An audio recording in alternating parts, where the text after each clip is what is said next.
Hi friends, എല്ലാവർക്കും നമസ്കാരം. വിജാസ് വേഡിലേക്ക് സ്വാഗതം. ഞാനിന്ന് തയ്യാറാക്കുന്ന ഡയറ്റിങ്ങിന് ഉള്ള ഒരു സലാഡാണ്. അപ്പോൾ നമുക്ക് ഞാനിപ്പോൾ വെള്ളരിക്ക ഒരെണ്ണം, ഇത്രയും വേണ്ട പകുതി വെള്ളരിക്കയാണ് ഞാൻ എടുക്കുന്നത്. അതുപോലെ ഒരു സവാള എടുത്തിട്ടുണ്ട്, ഒരു ടൊമാറ്റോ എടുത്തിട്ടുണ്ട്. അപ്പോൾ നമുക്കിത് ഒന്ന് തോല് കളഞ്ഞ് കട്ട് ചെയ്തെടുക്കാം.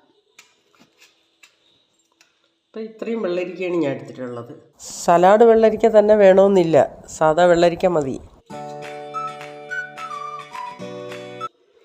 വെള്ളരിക്ക തോല് കളഞ്ഞ് ഞാൻ കട്ട് ചെയ്തെടുത്തിട്ടുണ്ട്.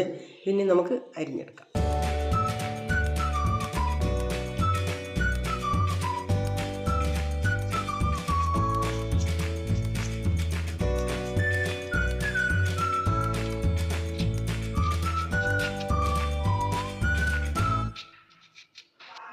അപ്പം നമ്മുടെ അരിക്ക് സവാളയും തക്കാളിയും കട്ട് ചെയ്തെടുത്തിട്ടുണ്ട്. പാത്രത്തിലോട്ടിടാം.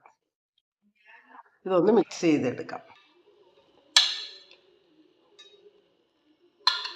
ആവശ്യത്തിന് ഉപ്പിട്ട് കൊടുക്കാം. നമുക്ക് ഡയറ്റിങ്ങിന് സലാഡ് ഉണ്ടാക്കിയാൽ നമ്മൾ പച്ചമുളക് ഇടാറില്ല. എന്നാൽ ബിരിയാണിയൊക്കെ വയ്ക്കുമ്പോൾ നമ്മൾ സലാഡ് ഉണ്ടാക്കുമ്പോൾ ഇതിലേക്ക് അല്പം തൈര് ഒഴിച്ചു കൊടുക്കാം. ഇതൊന്ന് മിക്സ് ചെയ്തെടുക്കാം. അപ്പം നമ്മുടെ ഡയറ്റിംഗ് സലാഡ് റെഡി ആയിട്ടുണ്ട്. അപ്പോൾ ഈ വീഡിയോ എല്ലാവർക്കും ഇഷ്ടപ്പെട്ടെങ്കിൽ ലൈക്ക് ചെയ്യുക, ഷെയർ ചെയ്യുക, സപ്പോർട്ട് ചെയ്യുക. നന്ദി, നമസ്കാരം.